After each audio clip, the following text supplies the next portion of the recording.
All right, so today's topic is going to be common issues with our Kappas and possibly how to make the fixes. Because we see a lot of people on Facebook, they say, oh, I'm ready to buy a car, I'm ready to buy a Sky, ready to buy a Solstice, and here's the price, and what should I look for? And then we all know there's the typical issues, the water pump being the main one. So we figured, hey, let's go ahead and have a Kappas and Coffee version of common, problems and fixes. And hopefully you guys don't have a lot of these problems, but if you do, hopefully we can provide some fixes. And right now, as far as our panelists, we have myself, Mike, and then we have Salvador, and I think Troy's on here too. Yep. Okay, cool. There he is. So yeah, we got and Matt. And Matt is here as well. Trying to get everybody on my screen here. I got a different. There we go. You need to click on the gallery view. Yeah, I do now. I can see who's here. But anyway, yeah. So we want to have this, common issues and possible fixes. And I was just talking to Salvador earlier. I said, but one of the first things, for those of you that are watching now or watching on the YouTube channel whenever we upload it, one of the first things you should do is actually purchase an OBD2 reader. I don't know how many times I'll see somebody on there saying, oh, my car's sluggish, or I'm losing boost, or whatever, my check engine light came on, what's the problem? And if you don't know the code, how in the world can you possibly know what the problem is? It could be a million different things. So that is absolutely imperative. And they're not that expensive. They're like 10, 15, 20 bucks or whatever. And when this is up on YouTube, I'll put a link to Amazon to them as well. So you can just click on it and take you right to purchase one. But along with the OBD2 reader, you also are going to want to get, and it's a good investment anyway, the Torque Pro app for your phone. I know they have it for the Android. I don't know. I don't know if whoever has an iPhone. I'm not sure if they have it for the iPhone. They do. Yeah. They do. Okay, perfect. Oh, do they have Torque now for iPhone? I know before they didn't. They do now. Yeah. Oh, sweet. Well, there you go. Good to know. And there's an equivalent also, but you can also get Torque. Well, yeah. Now because I knew they didn't before, but it's been a while since, and I don't have an iPhone. I never had. So, but anyway, yeah. If you have an iPhone or they get the Torque Pro. I don't remember the exact differences, and it's not that expensive. But the Torque Pro gives you more stuff. Troy, just to let you know, the Torque Pro, it expands what you can scan, what you can look at, and it expands your PID range. So it's worth. I think it's $5 last when I bought mine. Yeah. Well worth $5. Absolutely. Yeah. Absolutely. Like I said, I bought it a long time ago, so I don't know. And it's not one of those prices is like you remember it forever because it's so ridiculous. Mm-hmm. Oh, there you go. Yep. On the iPhone. iPhone 8 Plus, yep. Yeah. I used to run it on Android years ago with a little, $5 imported adapter. Perfect. A really smart investment, especially compared to the $100 industrial grade. Oh, I know. Readers. I mean, the Torque Pro, it'll tell you, not only is it going to tell you your codes, but it's also going to give you all kinds of gauges and some cool stuff that you can monitor as well. But yeah, so get the Torque Pro. The Torque Pro, when you bring it up, it can scan the codes. It'll tell you what the code is. And if you click on it, it'll actually take you to a website to explain what that code means and possibly how to fix it. Yeah. So it's worth between the two things, you're probably talking, 30, 35, maybe $40 at the most, which is good. So definitely get that. So when you do ask a question, you can, at least we have some knowledge. It's it's a P103 or whatever, and we can help you out. So Salvador is showing his invisible phone there. But yeah. But anyway, one of the other main cons, and I'm not going to take over this, everyone to kind of jump in, but one of the main issues, just to get us started, with our Kappas, and you'll see it, I don't even know how many other posts, but the water pump is the big issue. And I don't know why it's such an issue. Maybe someone here knows why, this particular water pump, if it's a bad design, if it's bad manufacturing, or what it is, or it just wears out and that's the end of it.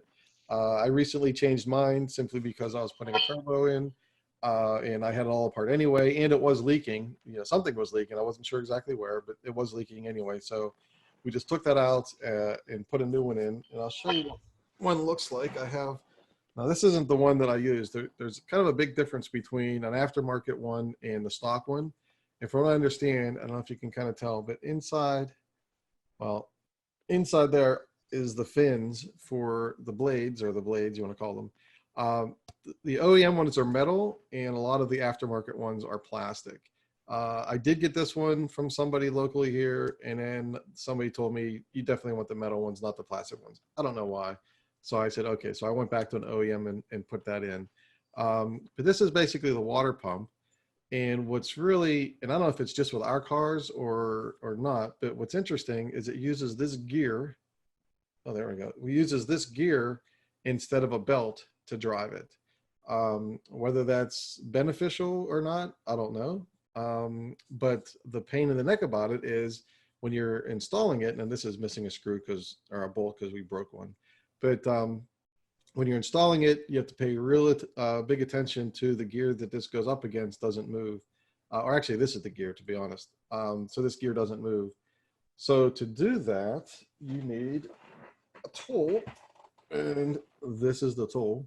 And these things here, I'll just show you. This is just so these bolts don't fall out. So it's just basically a bolt. So it doesn't fall out. So these are on there, these little caps. But anyway, you use this tool to lock this tool to the bracket or car or whatever. And then these bolts go into this there to kind of hold this whole thing together. So this gear doesn't move while you're replacing the water pump itself. So, because if this gear moves, you can mess up your timing and you can be a much longer day than it really needs to be. So it is a little bit involved as far as changing the water pump. It's not by no means, you should be able to do it. It's just getting to it is more of a pain in the neck than actually changing it. Here's the other thing you want to think about. There's a cross pipe that goes from your thermostat over to the water pump itself. That cross pipe, in fact, I might have, let me see. Oh yeah, here we go. I bought a bunch of them. A cross pipe on both sides has an O-ring, and this O-ring is what kind of seals that pipe up to the water pump itself. A lot of times people are saying it's this O-ring which is causing the leak, not necessarily the pump. So I guess you could maybe, rub your finger around it to see if it's leaking in that area or not. I don't know. But that's one thing. I mean, it might be as simple as a 15-cent O-ring that needs to be changed and not the entire pump. However, to get to that cross pipe, that's a pain in the neck as well. So it's one of those things, while you're there, you might as well, and if you have a car with a zillion miles on it, you might as well just change the pump anyway, because you kind of took everything apart. But that is one thing. So everyone say, oh, my pump is leaking, my pump is leaking. The other thing is actually a gasket. Here we go here. There's a gasket. You see this black going around that could also be leaking. So this gasket might be what's going bad on you. So, but like I said, if you're taking it all apart anyway, you just go ahead and change the pump and be done with it. But that's a couple of reasons that it might be leaking on you. And like I said, I don't know if it's a design problem or if all pumps are built this way and they all have issues. It just seems like our cars, whether we have more on the turbo, I think, than the 2.4, simply because the turbo runs hotter. And I don't know, maybe it doesn't those gaskets or whatever, but it is a common issue. And if anybody else wants to bring something up at the pump that they know that I missed, please do. Just real quick, Mike, how many miles were on your car when your water pump went? A little over 106,000, probably like 106, something like that. And I'm assuming it's the original one because I didn't buy it new, but it only had like 80,000 or 70,000 miles on it when I got it. So I put a good, almost 30,000 miles on it myself. But yeah, it was like 100. And that's the other kind of crazy thing. Sometimes I hear people, they got 60,000 miles and they got to change the water pump, or 40,000 miles, got to change the water pump. Now, is that because it isn't driven a lot? So the seals are drying up on them, or the gaskets are drying up on them, and that's what's causing it. And maybe the ones that have a lot more miles, because they're running it, it's going to last a lot longer. I don't know. And that's what I got for water pumps. So we have the other thing I wanted to mention too, we do have, it has nothing to do with water pumps, but we do have a chat. And I guess Sal, you're kind of looking over that.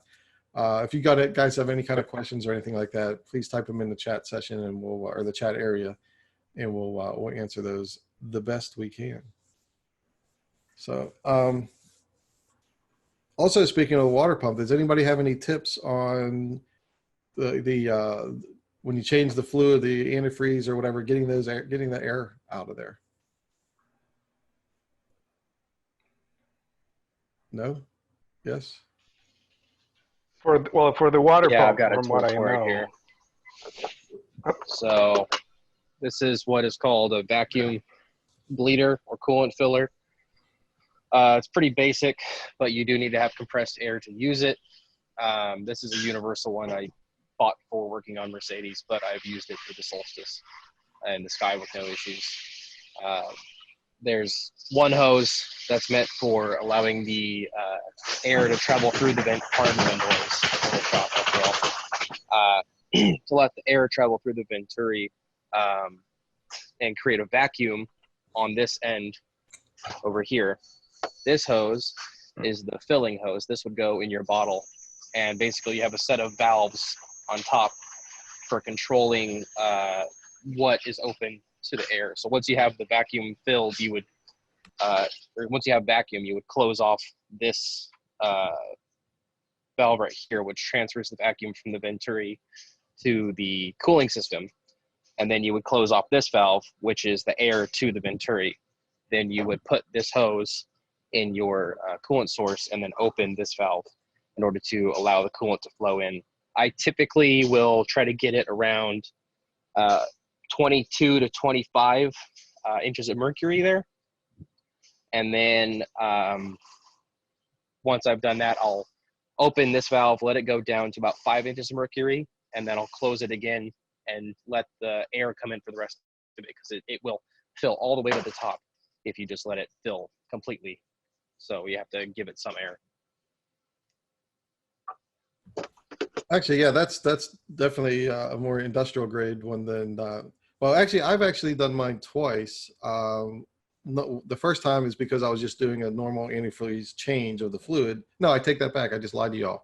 It was because I changed the thermostat, so I had to do the antifreeze. And what I used was a simple, and this was Carlos. I can never pronounce his last name, like Ferrero Carlos, down in Florida. It was his idea. I used a regular air pump, like for your tires, and I used that, and I hooked it up to one of the hose, and I can't remember which one, into the reservoir, and that created a lot of pressure going into the reservoir and pushing the fluid all the way through. And then it came back around, and I had one of the hoses open that would go back into the reservoir. I had that open into a jar, and I was waiting until all of the air was out through that compressor. And the key to that is to keep an eye on that reservoir, because especially when you first pour it in, because it'll push that thing so far through that you don't want that reservoir to be empty, and all of a sudden you got a big air pocket or big air going down into your pipes or into your hoses.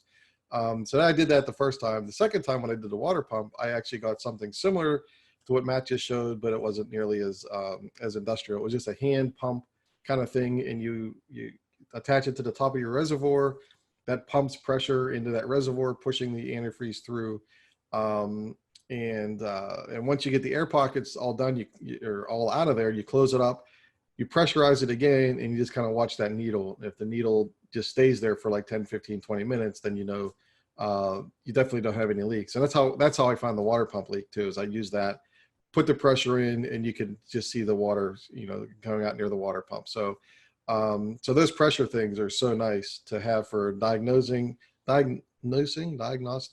for finding leaks, as for the antifreeze, and then also to get a lot of the air things out, because that's the other big problem I hear a lot of, especially on the turbos. It seems like, not so much on the 2.4, but they always have this, my car's driving along, and all of a sudden it'll bump up to 240 degrees, and it'll be normal again, and 240, and everyone says, well, you got an air bubble somewhere and you got to get it out of there. So talk about common issues. So those are a couple of ways. And I have on my YouTube channel, I have when I change the thermostat, the way I did it the one way. So if anyone wants to see that, they can. But like, again, it's not that difficult. You just got to kind of, if you have the proper tools, it makes it a lot easier. Because I don't know if it was DDM, but somebody did the old, you raise the reservoir up and you use gravity to do it as well, which is another way. I didn't do it that way. But I think it was on DDMs, if someone wants to correct me if I'm wrong, where they lift it up. So you can watch that video if you don't want to go out and buy all of these things, or if you don't have a pump. It was Dave at DDM, but since posting that video, even he said that they switched over to using the vacuum pump like Matt showed. Oh, okay. I like gravity and everything like that, but I can't imagine with our system, a closed-in system, how effective that would be, but Okay, so don't do the gravity one. Just get a pump or have somebody to do it for you. So I know those pumps, the one that I have, I think I got on Amazon. I think it was like $25. It wasn't, I mean, it's not, you don't want to use it if you're a mechanic and you're going to be using it all the time. But a 1 or 2 time use, that thing worked perfectly fine. So, that's not that expensive, but if you're going to do it more, get the more industrial one like Matt has. Anything else as far as water issues, water pump issues that anyone can think of that people have? No. I've Robert, seen actually. Sorry, go ahead. No, keep going because this is not related to the water pump. So. Okay. It's semi-related to the water pump. It's more to do with the thermostat, actually. I've noticed that typically the larger hose on the back of the engine that goes to the thermostat housing, it will eventually develop a leak past the clamp, and the coolant will start to build up around the flange for the thermostat and start to corrode it away a little bit. I've seen this twice now. It's not super common, but it's always something to look out for if you're ever back there, because that can turn into a catastrophic leak like that. So it's always, something to look for. Actually, I'm glad you brought up the thermostat, because I forgot an issue that I had, and I see it every once in a while on Facebook as well. Is you're driving along and your temperature gauge says 189, 200 degrees, and all of a sudden turns to dashes. Nothing. And I wasn't a believer in the beginning. I thought I had my sensor was bad, so I went and I replaced that sensor, and everything worked fine for about 2 days, and then those dashes came up again. And sure enough, it is the water or the thermostat that's probably 99% of the time is going to be the issue. And the reason you get those dashes is because your car, and it usually happens like when you first start it up, your car is at your outside temperature or whatever you first car, it's cold. And the computer, and I don't know what the time frame is, but the computer wants to see it to go up to normal operating temperature at a certain time frame. If your thermostat is left open and it doesn't close, that time frame is just too long. And the computer is like, okay, this is taking too long. There's something wrong. Well, there's no idiot light for saying, hey, this is too long. What it'll do is it'll put dashes on your temperature gauge. So that's kind of like your first thing. And I think after that was going on for a while, and I ignored it because I was out of town anyway. I ignored it. Then eventually the check engine light came on. And getting that trusty OBD2 reader, I was able to read the code, and it basically said there was a problem with the temperature. I forget the exact code and stuff, but basically it was saying it wasn't heating up in time, and there's an issue. Change the thermostat, which on the 2.4 is actually pretty easy compared to the 2.0. I think, I don't know if that turbo gets in the way or whatever with the 2.0. 2.4 was fairly simple. But anyway, that fixed the problem. So if you see those dashes, just assume it's a thermostat, because that's probably what it is. And I've seen that come up a few times on Facebook. That's why I wanted to bring that up as well. Yeah, it's very controversial, but it usually is the thermostat, contrary to what most people would think. Yeah. Yeah, and like I said, I wasn't a believer, because I know changing that sensor is like 1,000 times easier than the thermostat. So I'm like, I'm just changing the sensor, and I'm going to ignore the rest of it. Well, the car's like, no, you're not. You're changing the thermostat. So, but thankfully, usually, and it did with mine, it's stuck open. I mean, I'd rather it stick open than stick closed, because I think if it's stick closed, it would just burn out your engine, and especially if you really ignored it. So, and the other thing that happens too is a sign. Once you get those dashes, the computer's like, okay, there's a problem with the heater, or I'm sorry, there's a problem with the thermostat. There's a problem somewhere. It's going to automatically kick in your air compressor or the air conditioning compressor. So once that thing starts running, and won't shut off, that's another sign that, hey, there's a problem going on here, and most likely it's the thermostat. And you, like I said, if you know how to turn a wrench, it's not that difficult to change that either. So right. I've also heard that if you are changing a thermostat, you want to go with an AC Delco thermostat, OEM thermostat.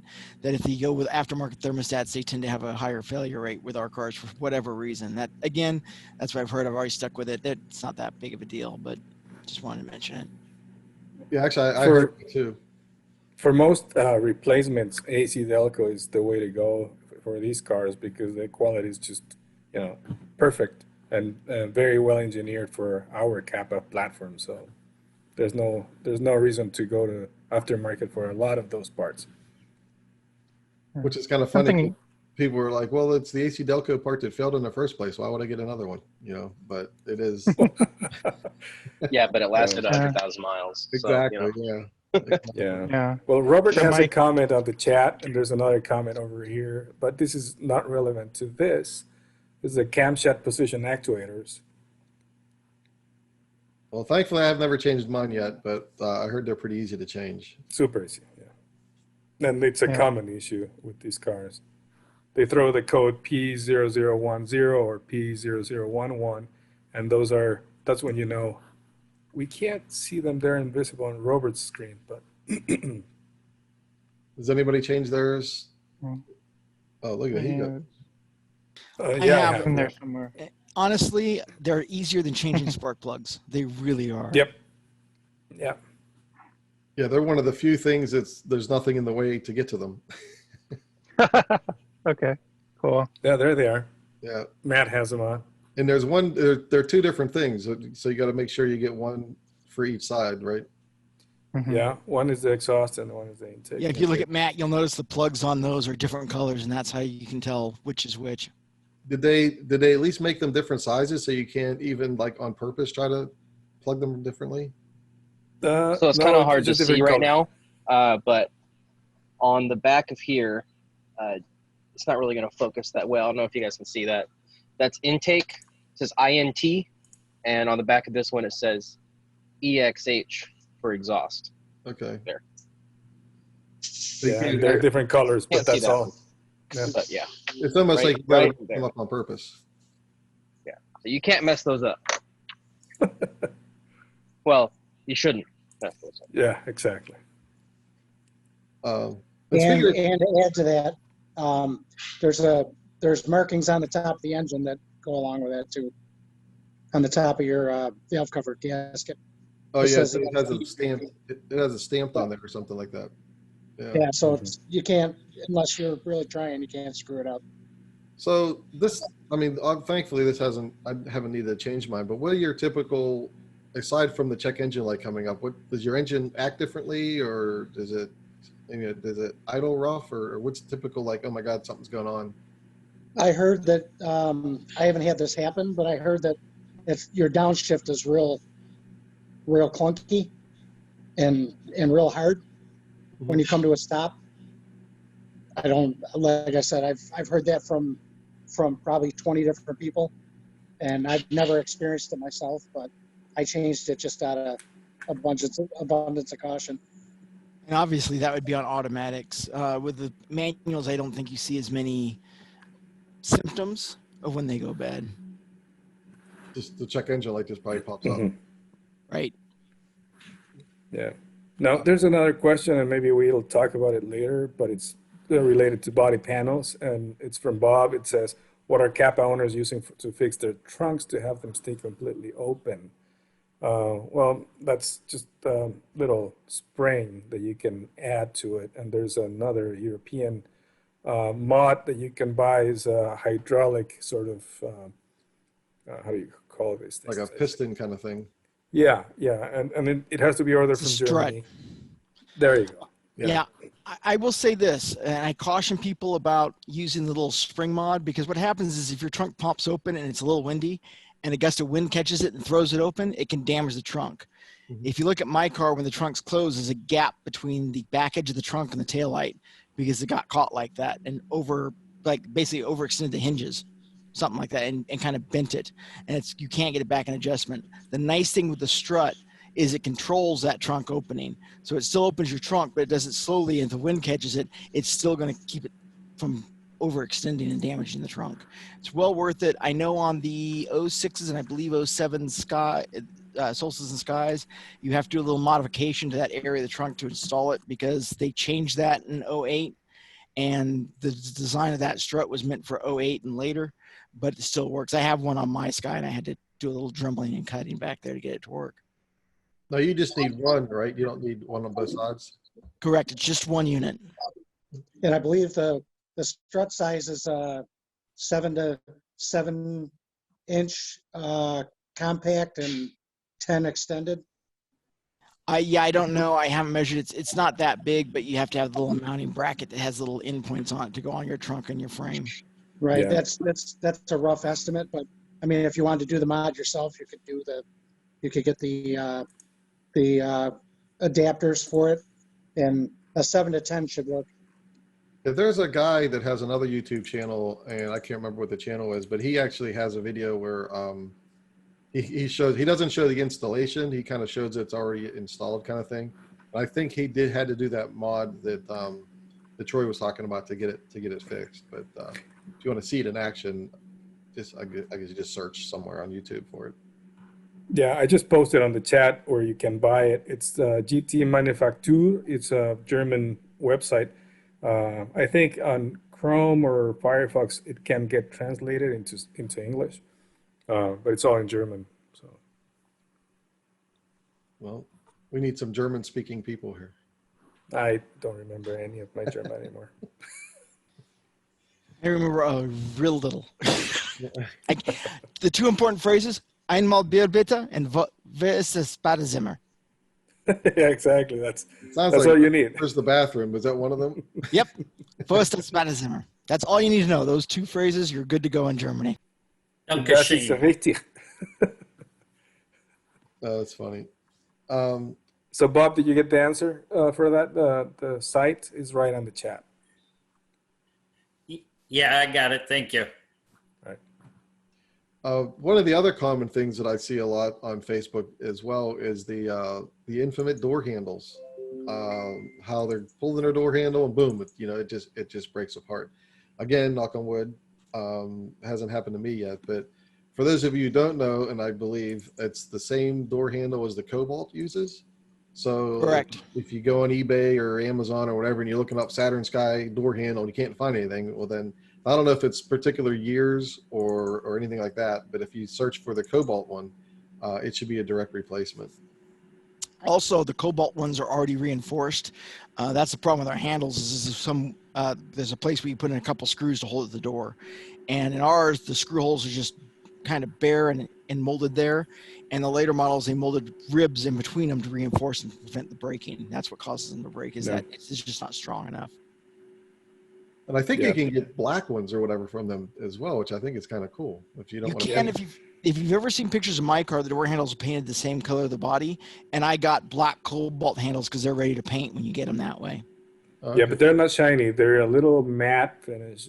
I mean, it's hardly noticeable the difference between the shiny gloss of the paint and that finish. It's just plastic.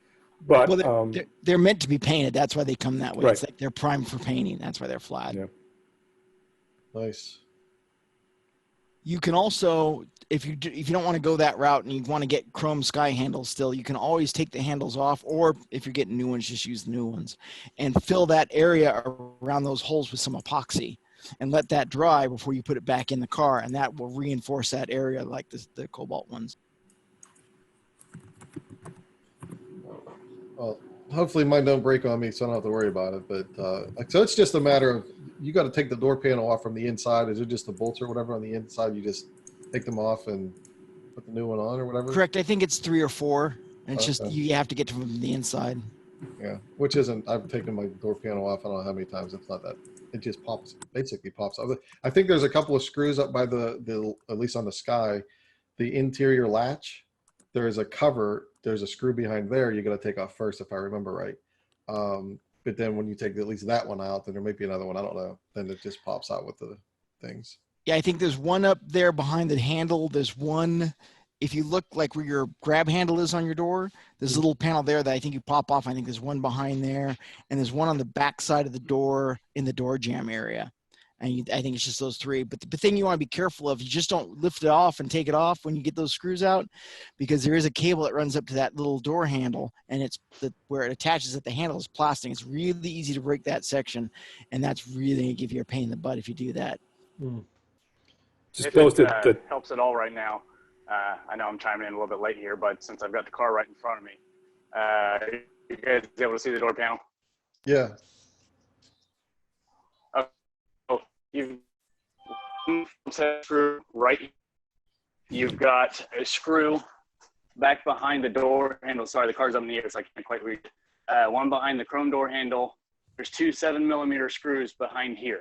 Once you do that, the door panel lifts straight up and out. That cable that Troy was talking about, yes, it does attach, so you can lay this out. And if you're on the ground, the door panel will actually sit on the ground, so you don't have to disconnect anything at all. And then behind this panel, up around right here, you roll the window all the way. You can access it, the windows down. There's a 10mm bolt here, 10mm bolt here. Your handle will pull out straight out enough to where you can access the little tiny plastic clip that holds the actuator on for the door lock. Rotate that down 90 degrees, pop the door handle off, pop the new one on, rotate it back in place, put your keyhole back in place, and bolt it all back together. Nice. So you've done that a few times.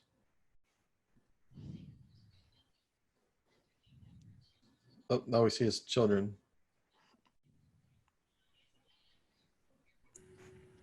So I posted the link to the Amazon cobalt door handles there on the chat. Which is Nice. Everybody needs them. I think Todd had a question. Oh yeah. LED lights are plug and play for blinkers without resistor add-ons. The ones that I got for the side markers on the front, I just got them at Walmart, and they're real little, and I can't remember the number. I'll have to look. I think I had a text that had all of the bulbs and what the different numbers were, like H11s and stuff. But the key is to find one that has says somewhere that's a CAN bus, like CANBUS. Those are the ones that will not cause issues, or because a lot of times you'll hear people say, "Oh, I just put this LED light in, I shut the car down, and it's still glowing a little bit." And the problem is that there's so little resistance with those bulbs that the electricity just goes through even when everything is shut down. And you can get a resistor if you want to do that. People always say, "Oh, I got to attach in a resistor." That's why they do that, to get rid of that extra current that's going through. Because a normal halogen or normal incandescent bulb takes a lot more power to light it up than an LED, and that's why that lights up. Even though you have everything, like if you shut your door and your light's still on up in the mirror, that's why. So if you get ones that says CAN bus, those ones have the resistors kind of built into them somehow, and that'll cause that or keep that from happening as well. But I think the LED ones that I have in my headlights, I don't even think they're available anymore. I got them, I think, on Amazon. But it seems like every year they come out with brighter and better and everything. In fact, now they got some, like mine have fans on the back for the headlights. Yep. And I bought, we all know how we have those little cup things you put on the back of your, what do they call the shield, the dust shield. I bought ones that actually had holes in them just so that fan could be out there. Now they have these LED lights that you don't even, they're not even like sometimes you get the ribbon fins that you got that does the heat resistance and stuff like that. Now they have them that you don't have any of that. It almost looks like a regular bulb and it's LED. So I can't even recommend any because mine, I don't even think they make them anymore. At least my brand that I was using. So I've seen a few people put them in their cars and they're still getting hyper flash, even with a CAN bus. Really? Yeah. So that's why I was asking if there's a specific brand that anybody uses that they know is 100% or you don't get hyper flash. I've seen them hyper flash even with the resistor after a long time because they heat up. And I don't know if the cycle makes them hyper flash anyway with the resistor, unless they were made that way from factory.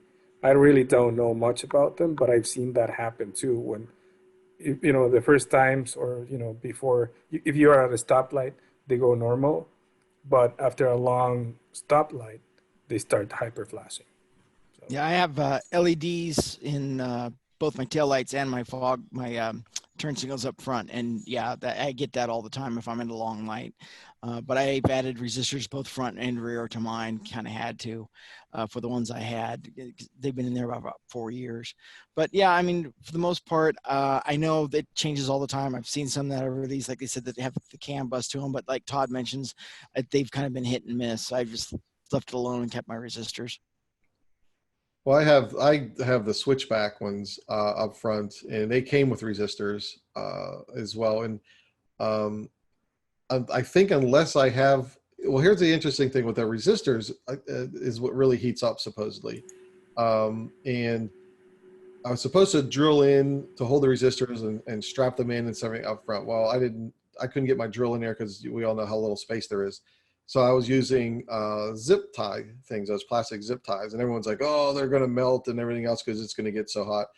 If I'm sitting if I'm parked and I have my flashers on for probably an hour, maybe they'll heat up enough. But when you turn your turn signal on, it turns on and turns off pretty quick. But so those particular resistors never heated up enough to either cause hyper flashing or to burn through those plastic zip ties. So Nope. maybe Mine are zip tied the same way, and they're to that little frame up front, and they've been that way for 4 years, and they're just like brand new. Oh yeah, exactly. Exactly. Everyone's giving me shit on, oh, you're gonna, why are you doing that? You should whatever. And they're like, they're gonna burn and stuff. So no, but as far, I mean, maybe different resistors, maybe the people that are hyper flashing, maybe the resistor isn't enough. I don't know what a resistor is, ohms or something like that. Maybe it's not high enough, which is causing it. So I guess make sure you get the right resistor for the right LED light. I don't know if there's a chart or something or how you can find a recommendation to make sure that doesn't happen. So I don't know. Hey, just quick, I found this post on the Facebook group. Oh, there you with go. That strut for the deck lid. And there's a video. Can you see that? Yeah. Okay, so you can see that strut working, and that will prevent the lid to come back down. Can you go back to the picture again? Sure. It looks like right where that silver bolt is at the top. Does it look like that piece was cut on the black to make It does. Yeah, right there. Maybe that's the modification Troy was talking about. Mm-hmm. No, the one I was talking about, see the 2 bolts in the lower part of that video, right there. Where that goes in, the side of that metal piece on later models has a relief cut out of it, and on my model it didn't. So you couldn't get it back there. It was hitting the side of it. You had to cut that little area out to get it to slide in behind it. You can't see it because it's all black in this picture, but that's where the problem is. Oh, okay. Because like I said, the top almost looks like it was cut, So Yeah. Okay. Well, just wanted to share that. Cool. Any other issues that are common things that anyone's seeing on Facebook or problems? Tires. How about adjustments for the deck lid? The back deck lid? The back? Yeah. I've never. That is a difficult one. Is it? Basically, a narrow 13 millimeter wrench and a whole lot of time. And you just got to mess with it. Alignment for all the body panels is a pain in the ass. Sorry for my language, but it really is a pain in the ass just to get it all to fit perfect. All right. Time and wrenching. Yeah.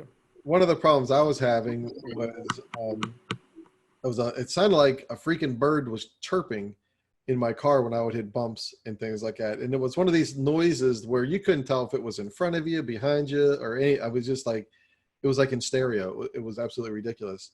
And it ended up being the hood adjustment. There's 2 little black bumpers on the part of the hood that's closer to your window. You can adjust those either up or down to either make room or whatever. And I think that's what I had to do. I think I had to adjust those. But yeah, the hood, I mean, I see everyone take their hood off when they're working on these cars. I'm thinking, how hard is that going to be put back on and line up again? It just seems like it would be a nightmare. But the easiest. It's not that hard. It's not that hard. not hard at all. No. Okay. So a lot of people I've seen remove the bottom bolts for the hinges when they're removing the hood because they want to get the hinges out of the way too. Don't do that. Leave the hinges there. take out the 4 nuts that connect the hood to the hinges, and it will go back perfectly. Oh, okay. Dude, I would be up there with a Sharpie drawing around the hinges to make sure it all I've lined done up. that. I used plastic dip when I did my battery. So I removed the first panel, then I did plastic dip over the place where you remove the bolts that get the frame out. And then it draws perfectly the shape of where you have to put it back on. And then just peel it off. Oh, that's a good idea. Now, Renee is asking, I need to align my front bumper. Is there a video about that? Is this a two-person job? It's a 1-person job. I don't know of any videos about it. I've done it as a service to some local guys for free a few times. It's not easy, and sometimes you have to modify brackets because as these cars get older, if they've gone over a parking stop or if they've been hit a little bit, things get bent. It's not always easy to get a perfect fit. So you really have to know what you're doing, I think. But if you want to give it a try, I don't think there's any harm that can come from it, as long as you don't, have your hood hitting your front bumper when you're trying to open it. So it's a big plastic fascia thing that's on there. What are you adjusting? Like something behind there, or? So there's a few different places where you adjust. There are some metal brackets that come off the front of the car in front of the front wheels. Those have about 3 different adjustments that you can do. There's a fiberglass bar that's underneath the bumper that actually has adjustments frontwards and backwards, and then you can adjust the bumper up and down on that as well. From there, pretty much everything else is set in stone. The bottom bolts are if you still have that piece, they go where they go, and the fender liners attach the same way no matter what. So if you want to take the front bumper off and get at it, it's not difficult to do, but it will be time consuming and it'll be frustrating if you have no experience doing it. Okay, it looks like Renee added to that. It's not far off, but the gap at the lights are not the same. Renee, if you want to unmute yourself, or if you can kind of give us a little more explanation, maybe we can help you. You have a microphone? Yes. There we go. I can hear you. Can you hear me? Great. Yeah, it's not off a lot, but they can see that there's a difference in the gap between the lights. So the one has a bigger gap on the one side and on the other side. And I know that someone before me probably ran over a curb or something a little, because there is a little tear in the bottom of the bumper. So yeah, that would probably be that central fiberglass bar in the front that sits on top of the metal bumper. Once you get the bumper cover off, you'll actually be able to see it. Okay. If you move that back a little bit on the side that's pulled away from the headlight, then you should be able to get that closer. Okay, sounds good. I'll give that a try. I don't have a lot of experience with that, but I'll see what I can do. You can do it. I'll try. Thank you. It only takes patience and time.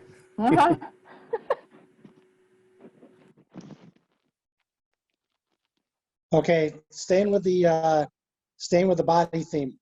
Is there anything that you guys recommend for the fenders to fix the bottom of the fenders if they're cracked? Like fiberglass fill-in or? And that's particular to the Sky because those are made out of. Yeah. Right. I don't know. I don't think our fenders are actual fiberglass. I think, aren't they some kind of other composite? And I don't know if fiberglass can attach to that or not. I'm not an expert. I don't know if anybody's fixed them before or if they just bought new ones. I have a slight crack in mine, but I don't want it getting any worse. Yeah, I know there's a couple of guys on Facebook that I've seen have fixed theirs. And they show like the before and after pictures, but they never show the during, like what they actually did, unfortunately. And whether they use fiberglass or not, I'm not sure. One of the recommendations that I heard, if you don't want to do it yourself, is to take it to a boat place, because they deal with fiberglass all the time. and they might be able to fix it for you just because they're fixing fiberglass boats all the time. Never thought of it. My problem is not only do I have a crack, but I'm missing a chunk. So, and then one of the chunks is actually is a bolt that holds the actual the bottom of the fender on. So if I tried to fix that, I think I would, and I'm assuming they're an opposite match. I'd have to take the driver's side one off, match it to the passenger side somehow, opposite, and get that to work. Or I could either buy norms, which are a little pricey, but I could buy norms, or I think DDM sells them as well. Whether they have both in stock, I don't know. And I've seen them on eBay and Amazon and stuff if you just want to buy them and not mess with it. But if yours is just a small crack like that, I do autocross. So every time I would repair it, I'm not that good. So I'm sure I'm going to be hitting a bunch of cones, and that's kind of what messed mine up. So I just got a nice big piece of Gorilla duct tape underneath there and just put it in place. But for you, I would either try to find a marina or something to fix it, or a body shop or whatever. But I wish somebody, I don't know how to do it. Otherwise, I would come out with a video, but I wish somebody else would come out with one just to show me how to do it. Because maybe it's not that difficult. So. Yeah, I was looking at that only because I was looking at having some repairs done on my Hydro Blue, and the paint for that is like $150 a point. So it's kind of kind of pricey. You got expensive tastes, man. You got expensive tastes. Right. And I also know you like to stay OEM, so norms wouldn't work for you, Todd. So yeah, that's true. Yeah.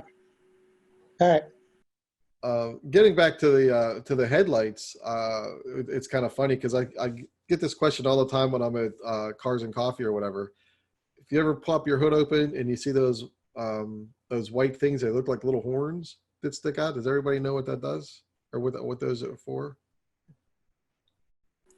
Nobody? All right. So you can adjust your headlights, right? Exactly. Adjust your headlights. Yeah. So you can adjust your headlights with the hood down, which I thought was kind of interesting. You stick a screwdriver in there, and there's a little gear. And I haven't done it, but you stick a screwdriver in there, there's a little gear.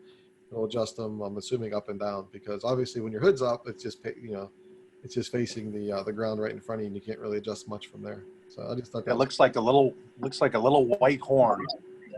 I'm assuming that's so you can kind of get the screwdriver in close, and then it feeds right in. So yeah. Bob said it's the deer horn.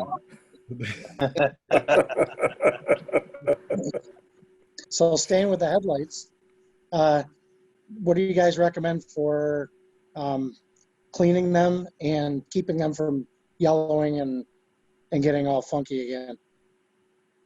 Garage is one, but I think the garage. The garage is one, but the other thing is really there's a kit that you can buy to polish them and get them all back in shape where the way they used to be. But they always go back to yellow if you leave the car in the sun all the time. So you would have to do a clear coat. Is there a film? Because I've seen a couple of people touting like a film you put over it that keeps it from UV and all that stuff. I don't know that. Like, maybe. I hope there is. Yeah. It would be some sort of vinyl, and I've never seen anything like that. But I have mine clear coated. You just wax it like you do the rest of the body. Yeah, the clear coat sounds like the best option too, because it's more permanent. Okay, so here is this is the heavy duty kit that Meguiar's sells. I know a lot of people don't like to actually say you can buy something off the shelf and make it last. Sorry, the wind's picking up here. That comes with this little buffer here, and just a little Velcro attachment, a couple sanding discs for it, or if you have the smaller ones that are just the Velcro, that are just like the, let's try to get a good picture. It's kind of like the profile used for like an Adams polish or whatever. But it is a basically a really, really fine 3000 grit polish. You can polish them with even all the way down to a 600 grit sandpaper and back up to get the full clear coat off. And then it does give you a UV protectant coating, which is, it's not as good as a clear coat, but I do it to my Sky probably, I would say, once every 3 years. It does not actually, my car, unfortunately, since much my car's been neglected and sitting outside for the past couple of years because I've had somebody else's car sitting in my garage for a while. So it does last, but if you don't mind doing it once every 3 years, which I think is a good compromise, it's only like 30 or 40 bucks. So nothing will replace the actual clear coat where they spray it on, but this is a good alternative and it's not that expensive. And to answer your question, Todd, mine is just a paint clear coat. I went probably about 3 or 4 years ago. I had the eyebrows painted onto the headlight, you know, the little fiberglass ones that you can buy. I didn't do the fiberglass. I just painted it straight to the headlights. I didn't want that space. And when they painted the top, when they painted the eyebrow, they just clear coated the whole light for me. Okay, excellent. Yeah, I think I've actually heard that a 2-component clear will hold up to the stresses of being a headlight, I guess. So normal clear coats, even, pardon the noise, even with UV protectant, they are a softer polymer because they have to be sprayed out of the can, and then they harden somewhat, but they don't harden as hard as the normal clear coat on a headlight. A 2-component clear actually has 2 different chemicals in the can that you puncture. You basically, I think there's a tab on the bottom that you push or something, and it mixes those 2 chemicals, and you have now a set time that you can actually use that paint, and that will harden much harder than any regular clear coat paint that you can buy at the store. And you can buff and polish that 2-component clear just like you would any other clear coat on a headlight. Yeah, there's that one can, I can't remember the name of it, but it was, like you said, I think it had those 2 components because you take the cap, you put it on the bottom, and then you smack the ground with it, and it mixes those 2 together. So that, I heard that's one of the better clear coats to use as well on them. So, but Dave is asking what brand is the 2-comp rattle can? I have some at home, but I don't recall right now. I could definitely share it later on the pages if that's something you're interested in. All right. Let me see if I have on my channel, because I know I did. I know I did that on mine, my video thing. Let me see 1 second. But you guys can keep talking while I'm. Yeah, I was just wondering, because they have a film. I know that we can put on our fenders to keep it from chipping. It's a clear film, and it also works. They say it works with headlights, and it keeps the UV out and keeps it from yellowing. Well, if you find the link, can you share that? Yeah, I will. I know. Cool. I know Dave Schultz put it on his card recently, and I'll see him today. So I'll find out what it is and get back with you. But I've also seen I think DDM. I'm not sure. They might have like a $49 kit that's all cut out. I'm not sure. Don't quote me on that, but I remember going online and seeing that. All right. Well, say hi to Dave, by the way. I will. Yeah, we're going on a run today in about half an hour or so. Nice. Very Yeah. good. Robert has a question. Do you want to say your question out loud, Robert, since there's so few of us? Sure. Can you hear me this time? Yes. Okay. So on one of the edges of the trunk, like it's not under the stanchions, but or the chunky things, technical term, sorry. There's a little piece that's like an inch triangle that's chipped off right along the edge of the trunk. And what's under it is the same color, but I'm guessing I can't just put paint over it. I'm guessing I have to put something in to fill that in. Has anybody run into something like that, like a chip along the edge of a panel? Not along the edge, but on certain parts of the hood. And I've used some paint from, it has the OEM colors from GM. You can buy it at AutoZone or Advanced Auto Parts, whatever. And they have the exact code. You can find the code in your, okay. And then just get that touch of paint and you can do that. It's just hard to get it right. So what I have done is I put a little bit more than normal paint, and then I waited for it to dry, and then I polish it. And it turns out to look just like nothing was there. So. I just realized I'm not on my desktop, so I can actually come out and show you guys real quick here. If I can find the right spot. Here we go. It's actually not on the trunk. It's, can you see that on the side? It looks like a stain on my screen right here. Yeah. Well, that's a big chunk. Yeah. Yeah.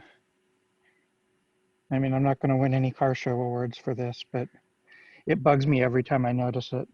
Almost as much as this, from when I learned that you can't just push down the top when you put it down in the trunk. Yeah. I don't know. Is a paint correction a better choice in this case, though? What do you mean paint correction? You know, send it out to a shop so they can do Oh, touch up and paint correction all across the panel. yeah, that might be.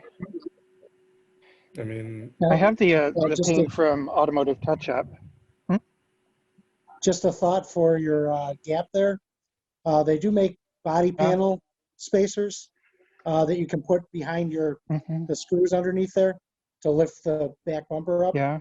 To kind of, I mean, they make different thicknesses. They're like a U shaped. And you can slide them in there. You can take the bolt out, slide the U shape in there, and then screw it back down again. It'll lift up your it'll lift up the back fender and kind of match what you got there. Okay. Those, I mean, there's like little, you can buy a kit, they're little spacers and they slide in and out depending on what size you need or how much you need to lift that. Okay. Just a thought. Yeah, that was me being stupid as a new Kappa owner 3 years ago. I plan on doing a write-up or maybe just possibly even a video on how to adjust the trunk hood. So you could potentially use that and you might be able to adjust that out. Okay. So one more question before I go. The ST rims on my Hydro, does anybody recommend anything to polish those out to get some of the crud off of it and kind of get the shine back?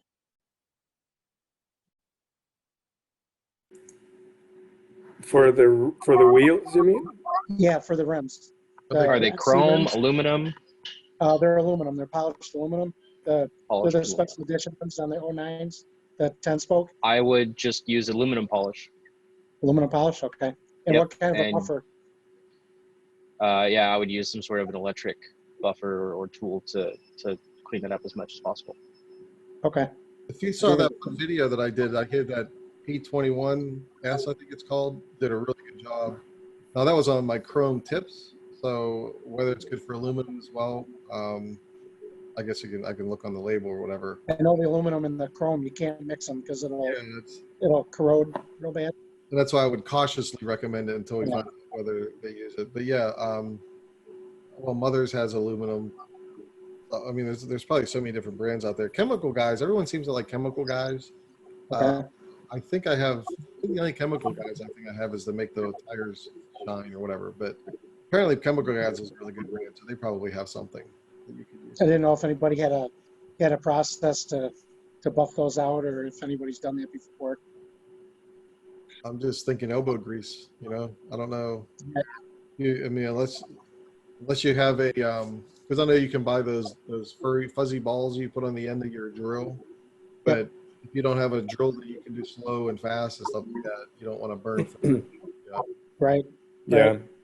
You know, one of the reasons why I got the 5-spoke wheels that you see in my car right here is because I didn't want to mess with cleaning them so often. And when I do, it's just that, well, every time I wash the car, I clean them thoroughly, which is elbow grease, as Mike was saying. And they stay shiny without any chemicals or anything, just soap and water, like with the rest of the car. Or with your wife's permission, throw them in the dishwasher. Just wait till she's away at her mom's. Let's do it then. All right. Very good.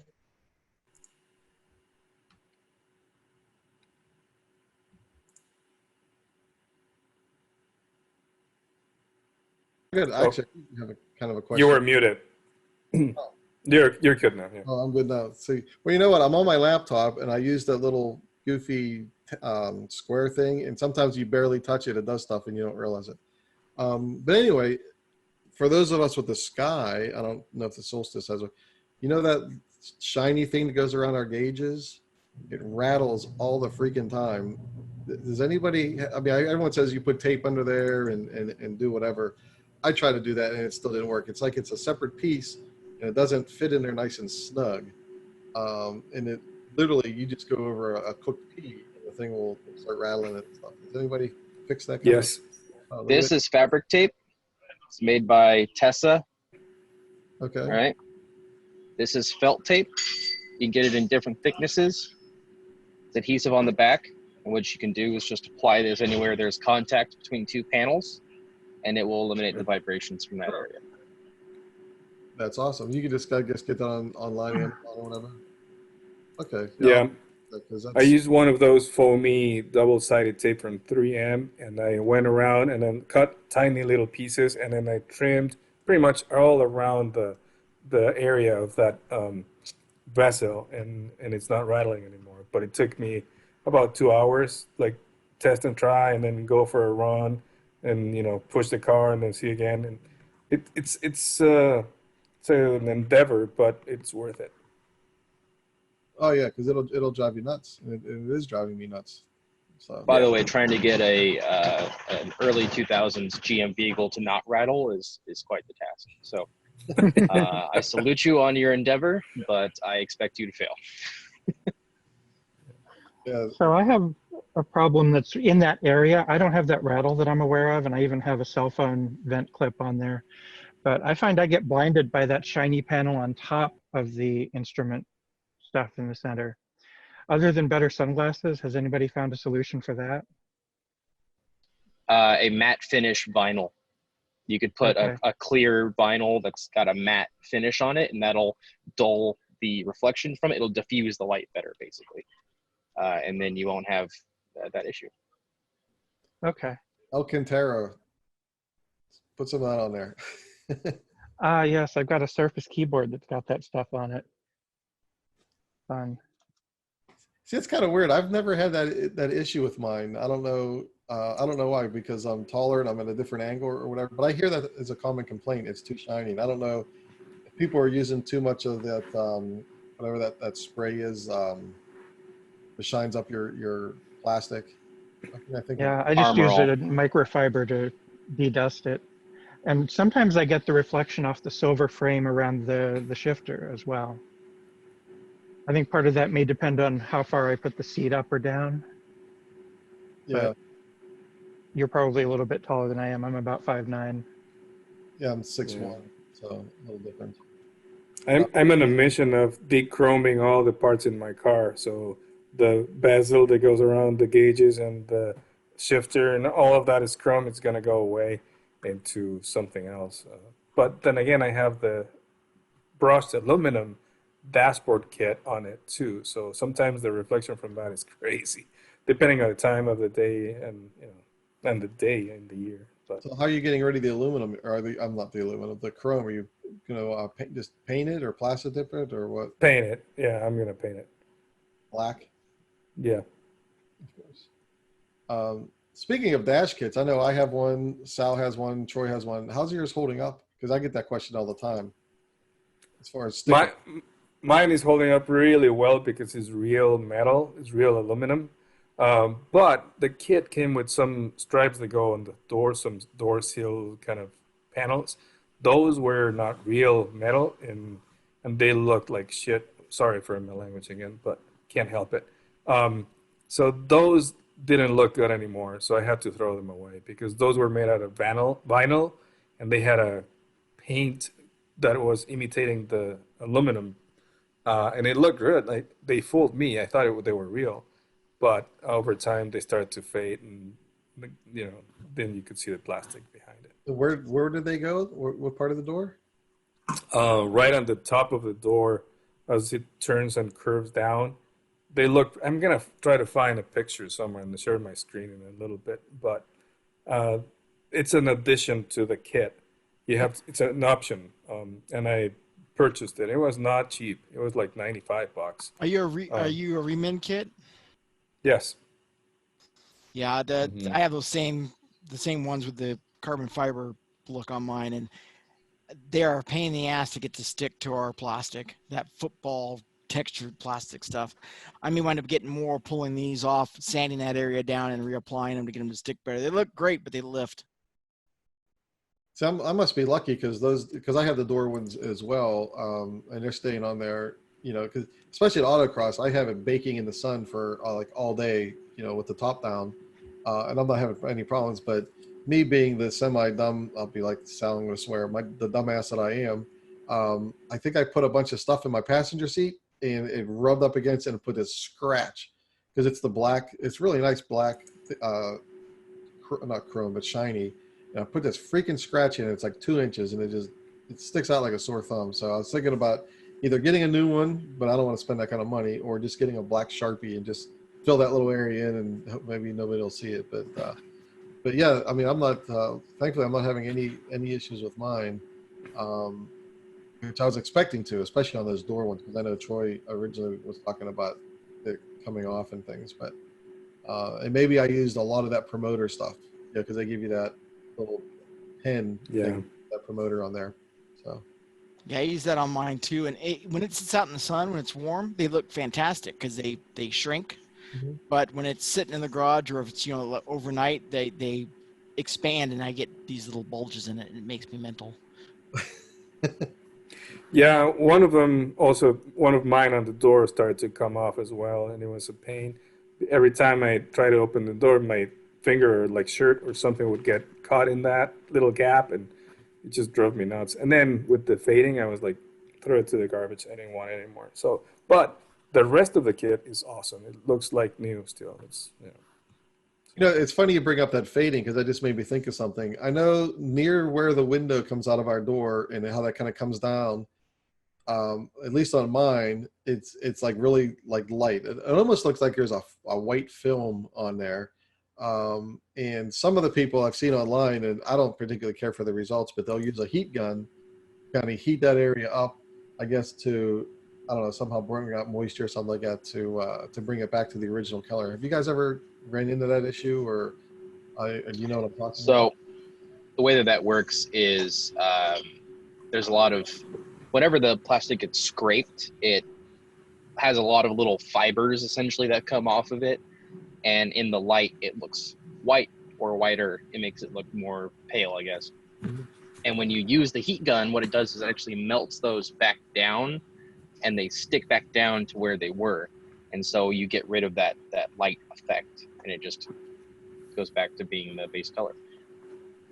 I guess you have to really be careful, because I've seen people do it and it's like super shiny. I guess if they put it on there for too long, and you can really see it almost like a discoloration in that. So yeah, but it makes it look like it's been sitting out in the sun for 100 years, faded, and it's pretty bad. And I've tried that back to black. I mean, that stuff, it works good for about a day. Now, speaking of heat gun, and I don't know if you guys, but you have removed the little plastic covers that go right there on the humps, or right behind the top panel. It's where the buttresses land. There's a lot of people that have concerns about removing them, and I removed mine years ago with a heat gun, and it still looks like new. And most of them look like crap right now, because a lot of moisture goes under it. So I don't know if anybody has anything to say against that, removing them or not. You're talking about those clear pieces? Yes. Yeah. I mean, I don't know why, but mine look, well, mine are now plastic dipped over, but before I did that, they looked fine. But I have seen some nasty looking ones. In fact, the guy I autocross with a Solstice, his looks nasty. It almost looks all moldy and everything else underneath. And aside from protecting the paint, whenever you bring that part of your convertible top down, what do those things do? Is that all it does? Because it doesn't even seem like it touches the paint, when you push it down. From what I understand, and somebody brought this up in the forum, is that they use those only for shipping the cars. but it was not supposed to stay on the car. I don't know if that's true or not, but that was the argument. And I removed mine, and it looks great. So I don't see a point for it to be there. I mean, I clean my car all the time too, so that's probably another another point on my favor. And then what are those two? Because this was brought up. Those two little black pieces that are kind of up against. Trying to remember where they are, but they're little. If you open the trunk lid while the soft top is not fully latched into the windshield, I guess halo or whatever you want to call it, the prongs for the buttresses will actually be sticking out far enough to contact the trunk lid. So those plastic nubs are actually there to stop those from contacting your paint. Oh, okay. Yeah, I removed those too, but and I know their function, but I also don't like them enough so that I prefer to be careful with putting the latch and all that instead of seeing them. But they do have that function. Well, I do have to give a little bit of a shout out to GM engineers because I was coming back from a Cars and Coffee. I was on the highway and I wanted to catch up with this guy that left a little earlier than I did. And I had both of the those angled pieces attached to the trunk, but I forgot to latch the piece that Matt was just talking about up on the windshield. And I was probably doing close to 100 miles an hour. And I'm thinking, man, this is like, even with my windows up, this thing is really loud in here. I couldn't understand why. And I looked up and I saw that I didn't latch those. And as soon as I saw that, I panicked. I'm thinking, oh my God, the whole top is going to, the wind's just going to take it. And I tried to latch it while I was driving and that wouldn't work. So I pulled over and had to undo everything and start it again. But I'm assuming those two little angled pieces that we snapped down after we put our top up, it's probably a brace somehow to keep that from the wind from taking it. And if not, it did a very good job at 100 miles an hour of not blowing up.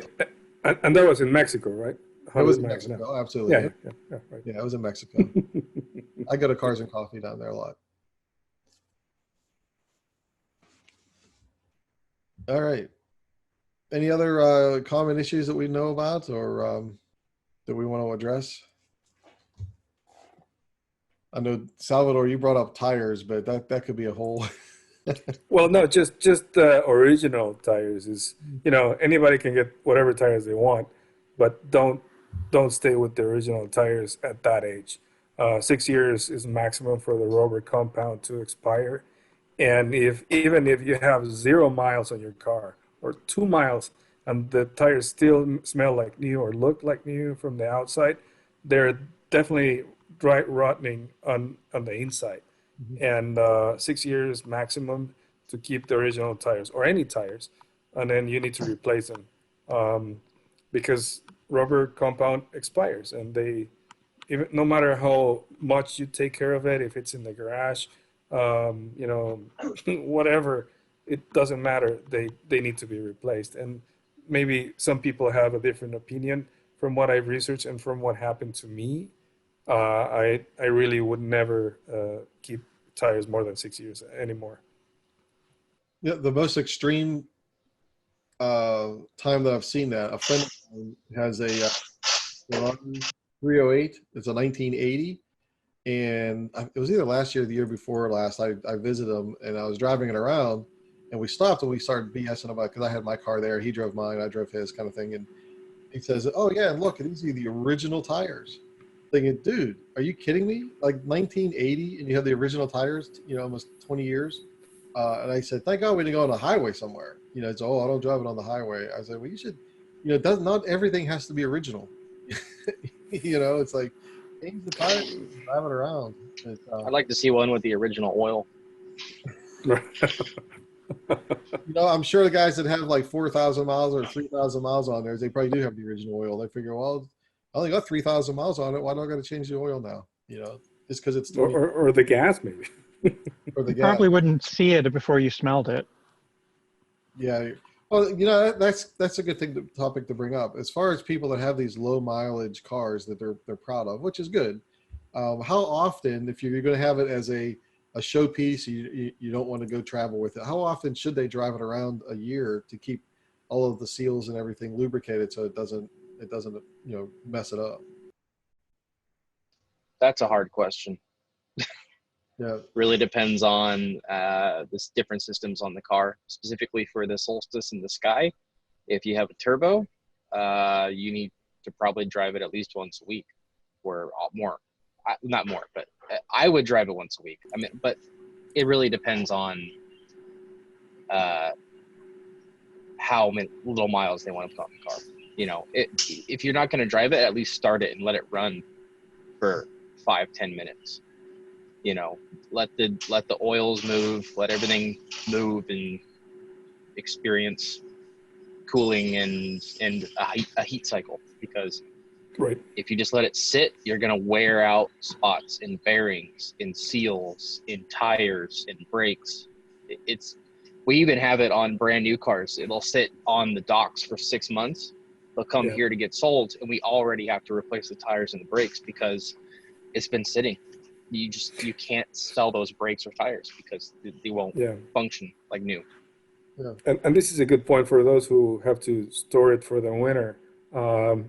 If you do start it every once in a while, every 2-3 weeks, let it run for a while until the oil warms up enough. Otherwise, it's counterproductive if you just start it a little bit just to get the battery recycle. It's not only the battery, it's also the fluids. And if you just run it for a couple of minutes, it's not enough. It's not long enough, especially in the winter storage, for those who have to, like me. Yeah, get up to operating temperature at a minimum. Right. And actually, speaking of storage, I know there was one guy a while ago on Facebook got roasted because he proudly stored his car up on blocks with his tires barely touching the ground, and everyone's like, "Oh my God, your shocks are now extended, and they're going to stay that way, and it's all messed up." Do you guys agree that you should not store it up on blocks? Blocks? You mean like jacked up? Yeah, it was jacked. Yeah, it was jacked up in the air to take the relief off. I guess he didn't want flat spots on his tires, from sitting all winter or whatever. So he jacked it all up so the tires, there was no weight on them. But the screen So extended. when suspension components are installed on vehicles, they all have rubber bushings, right? And it is the typical instruction of all the OEMs that when you install a control arm or something that has a rubber bushing, you should install it at right height.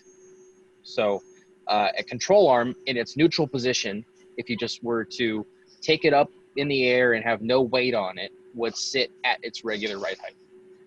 Obviously, when you have a spring and a shock on there, it pushes down when you lift a car up. But the thing is, when you leave it up in the air like that, you're leaving these bushings in a stressed state, and they're going to wear out faster.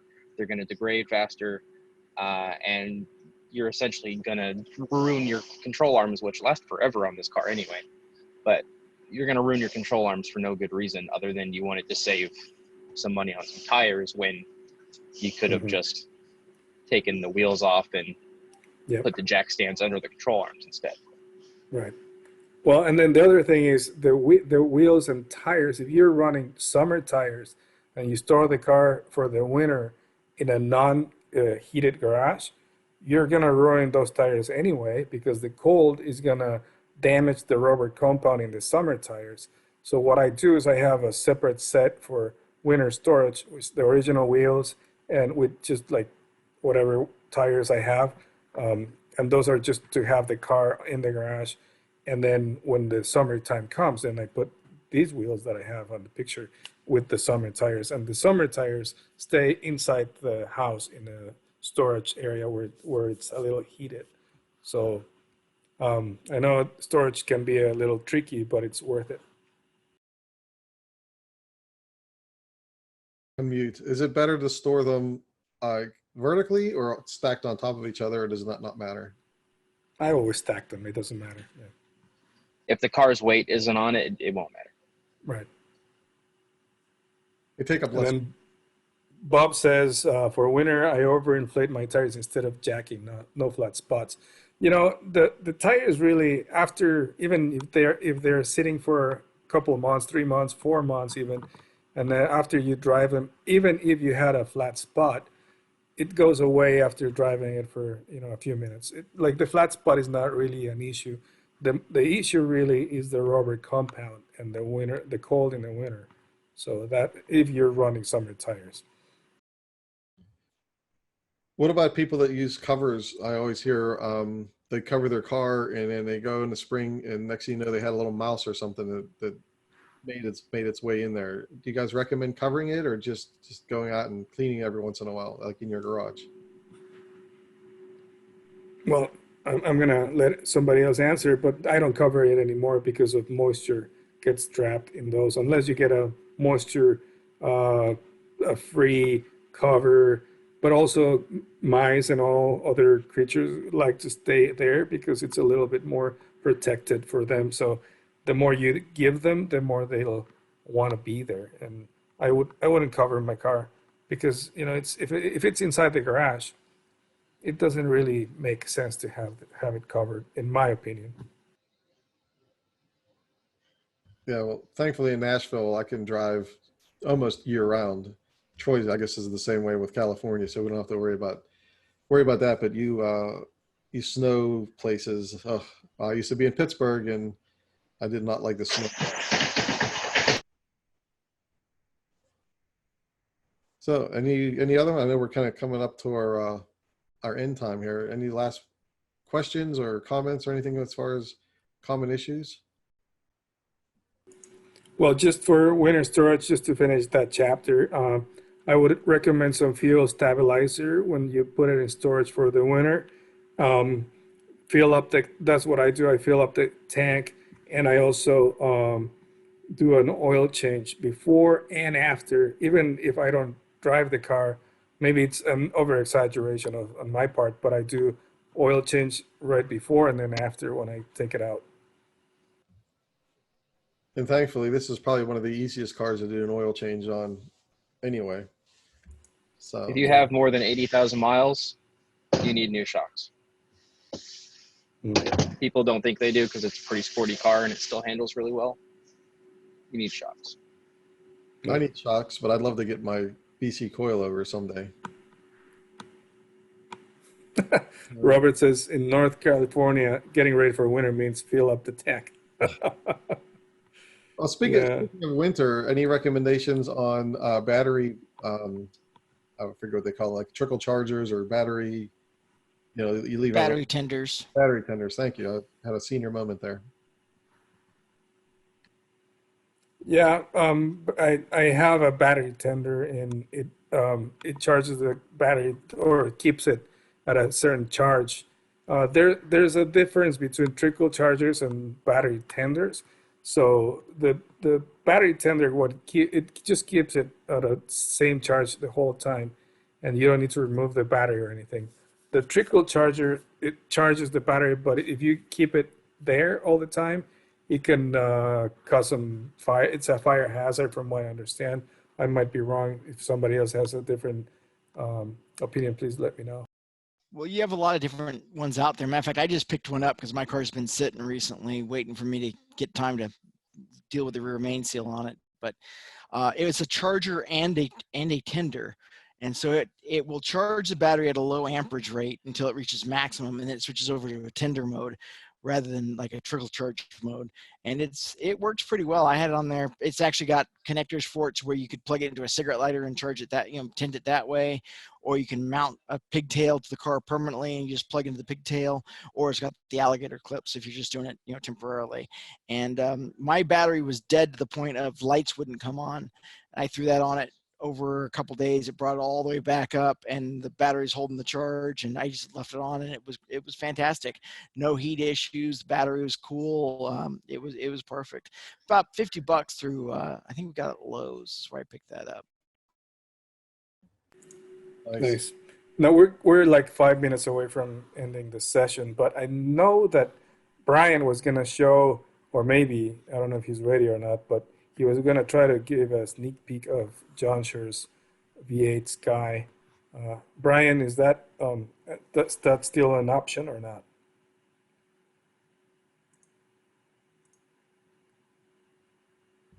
I don't know if probably not there. Yeah, I don't know if he's still with us or not. Oh, he's probably with us, but There he is. Brian? Sorry, I was talking to the wife. Yeah, I'm here. Okay. All right, let's Hi, see. Clarissa. Sorry, trying to work at the same time. So, okay, so what was the question? I'm sorry. Yeah, are we gonna get a sneak peek of the Beast? Okay, so this one I assume. So there's mine in the background, but this is That's the other Beast, John's. John, sure. So yeah, we won't worry about that one. So that one's been neglected. So this is the LS7. It needs severely cleaned up now that I've been working on it for the past, well, too long. So, but wow. Full basic swap for this car. Yeah, anybody can do it if they pay somebody. We're looking at a mass-built LS7 engine dynoed at 668 horsepower, and the wheel dyno horsepower was 586. So it has more than enough horsepower right now than it needs. And I proved that yesterday when I was getting back from the dyno and my buddy tuning it. And not much scares me when it comes to cars, but this thing is just too much with, right now it just has the winter or has all season tires that have been siped for like winter use from Washington State, where John was originally from. So it, needless to say, they break free rather easily. Wow. It's got a, basically the Ming Midnight Blue with an extra couple coats of pearl in the interference coat there, and it's got a gel coat or a gel flow coat of 6 layers of clear on top of it. Got the solo rear exhaust and Norm's rear diffuser on it. It'd be kind of hard to see up underneath here, but we've got, get up underneath there, you can see it. Got a 4 to 8.8 differential. It's just still an independent rear suspension like before. New cross member to hold all that in there. Got BC coilovers all the way around. It no longer has a reverse light, so the newest reverse light that they have out online is actually this piece here, and it's still activated with, you know, obviously you go shift and reverse, and it's just LEDs that are pointed down an angle, and it is super bright. It'll blind you if you're looking right at it, but it shines back almost 50 feet behind you, so it's really, really nice. Nice. Up inside, we have a Tremec 6-speed that's been built to handle right around 900 horsepower. It's got a Hirsch shifter in it, designed originally for the CTSVs. I've shortened it so it's a little shorter throw, but you don't even really feel it going into gear. It actually just kind of, when you use it, it clicks into gear. It's such a short throw. Works really, really well. So the DDM gauge pod on the left-hand side with the oil pressure and the volts over there.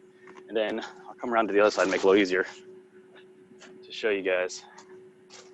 He has a full custom gauge panel display here now that he built a carbon fiber panel for. Salvador did a computed design for me so we can get spacing done properly, so everything was right on par. They light up dark blue at nighttime. White face gauges has, you know, shift lights, everything built into them over here. You still have your OBD2 built into this DIC right here, your calibration tools. Obviously all your turn signals, your high beams are all there. And even here, see if I can just turn it on right now, just the key. Even shows you, oh, hang on a second, I lost you guys there on my phone. Okay. I'm coming back. There we go.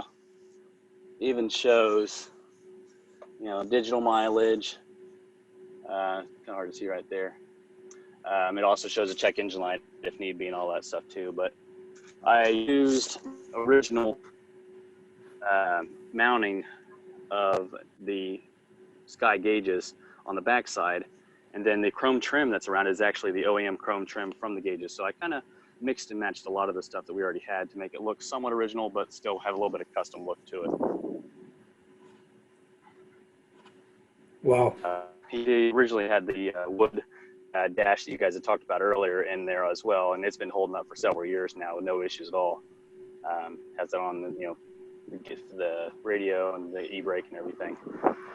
He does have, pop the trunk here. He does have a dual battery system in the trunk now because he wants to add on different electrical accessories and everything down the road. So you can see back here, he's got a battery there and a battery over there. So they're offset even on each side. underneath here, even though it's still a factory mound, he's got an 18-gallon fuel cell underneath here now that I custom made for this car that he wanted the increased gasoline and mileage since he's going to be going through it a lot quicker now. Yeah, I know.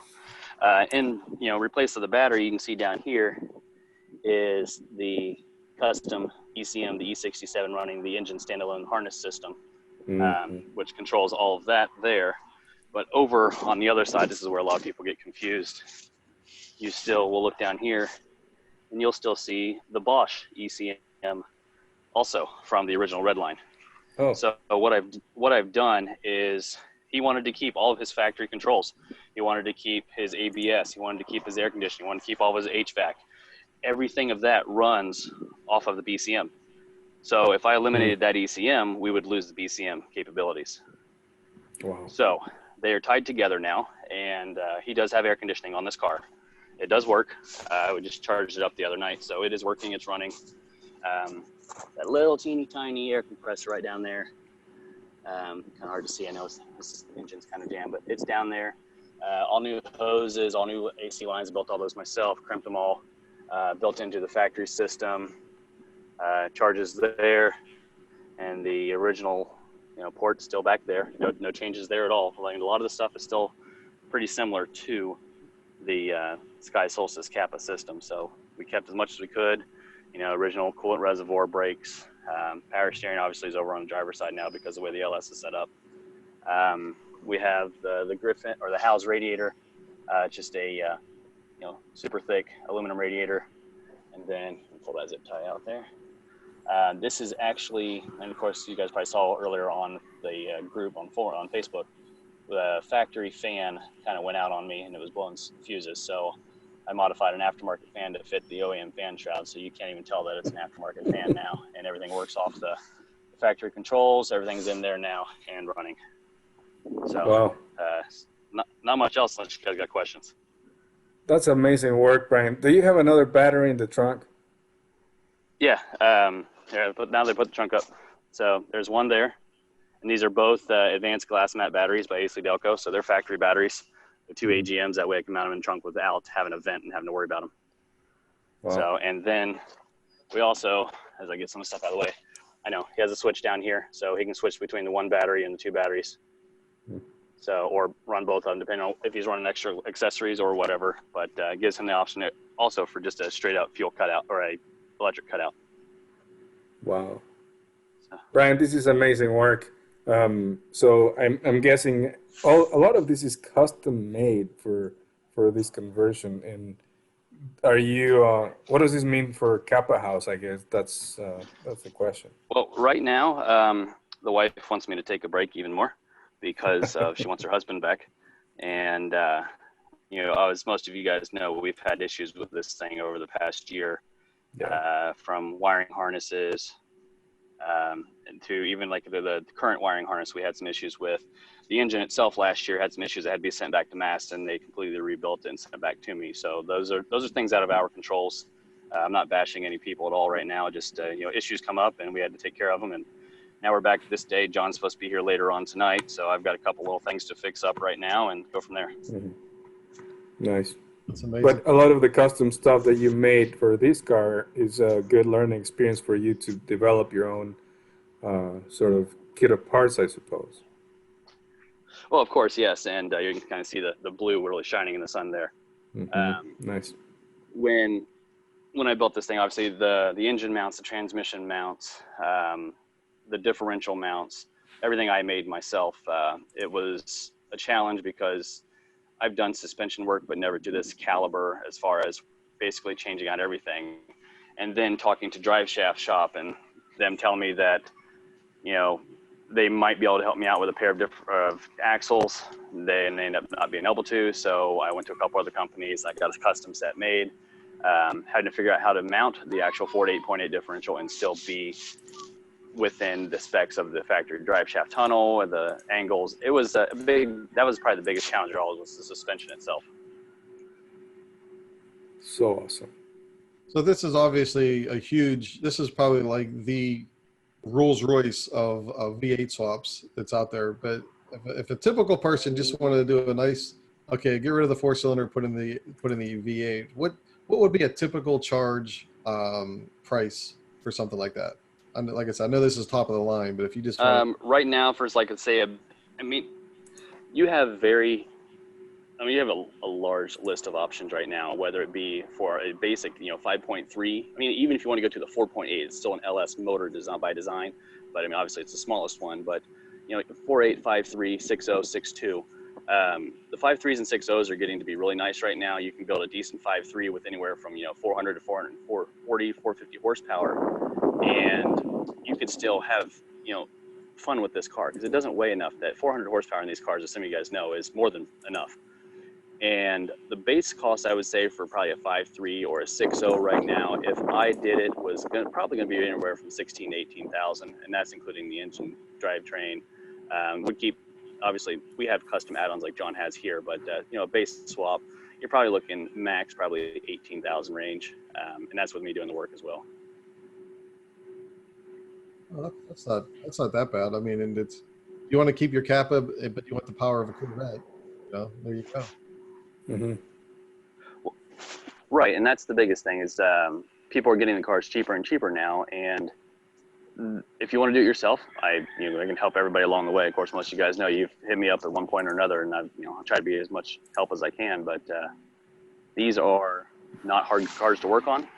A lot of the stuff is getting to where we can bolt them in now, and even a lot of the factory components, we're seeing how we can modify those to make them work as well. Yes. Now, is there a difference as far as doing this between the Solstice and the Sky? Or are they pretty much identical? Like as far as they're pretty much the same. There's not really a whole lot of difference. I mean, some of your body panels are different, but once you get down to the chassis, it's the same.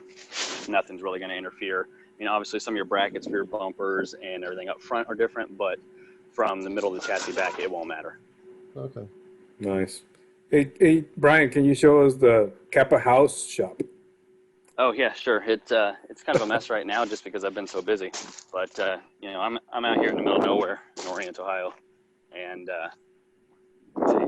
my chicken coop and my Volt, and here's the shop here. Just a nice 30 by 14 shop, or 30 by 40 by 14 shop that Salvador, obviously helped design and everything, and goes out there and see if we can back up here a little bit more. I've got a mezzanine up on the left-hand side that I use for other various things, either reloading or other fun stuff. Lift is off one side, and then I don't know if you can quite see, but my whole entire roof panel is solar panels. So yeah, I don't pay for electricity right now either. The solar panels for your house as well, or just that building? Oh yeah, no, it charges the house also. Nice. Yeah, and it powers my little Volt right there, so I don't buy gas either. I just got to save that for my cars and John's car. So, but yeah, it's like I said, it's a mess right now, but I'll walk over here. Live out in the middle of the woods, so I got lift right inside there, and then the mezzanine up there to show where I like fully the insulated. Yeah, the stairs help a lot going upstairs, getting out of it. And probably the most important is the beer fridge up there in the middle. So, but yeah, it's been a work in progress. It's still a work in progress. I got to get this figured out now. I got one new issue that I just came up against before John gets here, so I got to fix that before he gets here and go from there. Say hi to John and enjoy the day. Oh, I hope so. I got to get this taken care of, and we'll go from there. The real question is, are you going to be happy to see it go? Oh, absolutely. Not only because it's done, but there are times, and most of you guys know, working on your cars, you really want a physical break, but the mental break is also the other thing. I know. I've got a question for you, Brian. Go ahead. Do you think John's actually going to be able to drive this car? He's going to be able to drive it, but after I took it out yesterday, and I was just, playing around with it just after we got done tuning it, and, first gear isn't completely useless, which is nice because he has a real wide ratio transmission. But from that second gear pull, I would say, in a matter of a couple of seconds, I was already at 90 in a 35-mile-an-hour zone. It really rips really quick, and those rear tires just want to kick that back end out, and you're gone. So he's going to have a challenge learning how to drive this thing. Of course, I would too. So he's driving it all the way back home? No, he's going to trailer it back home. Oh, okay. Nice. Yeah, I really would caution that only because the paint job's not as fresh now, but we don't have any clear balls on the side skirts yet. We don't have anything on the front like you did the last time. We want to make sure that it is all completely, protected before we get too much road rash. Because our fender panels like to have, our quarter fenders there, get so much rash on them from the road. We want to put some clear ball on those. I really want to race him in autocross. Oh well, I'm pretty sure you would probably still win. And, I take Christine over there out autocrossing, and I get my butt whipped by NA Miatas all the time, just because the nimbleness of them, and I obviously am still learning how to drive. That's awesome. That's a fantastic job you did there, and I definitely appreciate you sticking around with our platform and helping people out with their builds as well. Well, I've been here since the beginning, so that's kind of something that's nice, getting the car back in 06 and then that one in 06. Still got the original car. She should have been crushed years ago, but that's okay. I still got her. Nice. Well, we went way over our time, but it's so worth it to see all this stuff. Brian, thank you so much for yeah, no problem, guys. Thanks a lot. I'm going to get back off here because this day's not getting any longer. All right. Well, say thanks to your wife because she let you do this stuff too. Oh, I will. She was just coming out to me when I started doing this. So yeah, I appreciate it. All right, guys, Clarissa I'm going to hop off is here. the sweetest, yeah. All right. Well, I think this is all for today. Mike, thank you so much for organizing and coming up with this idea. This is amazing, and it's just so much fun, and it really helps the community too. I think so too, and like I said, we plan on doing this whether weekly or bi-weekly or whatever. We'll just the panelists, actually we come up with a whole bunch of different topics for future ones, and eventually I'm going to just go and we'll just create an actual schedule, and so we'll know a month from now what issue what the topic is going to be, just to make it a little easier on us as well. This was kind of thrown together, not last minute, kind of thrown together, but I think it was good. I mean, talking about common issues and stuff. So I appreciate you guys being here. I think Matt already left, but I was going to thank him for answering a bunch of questions as well.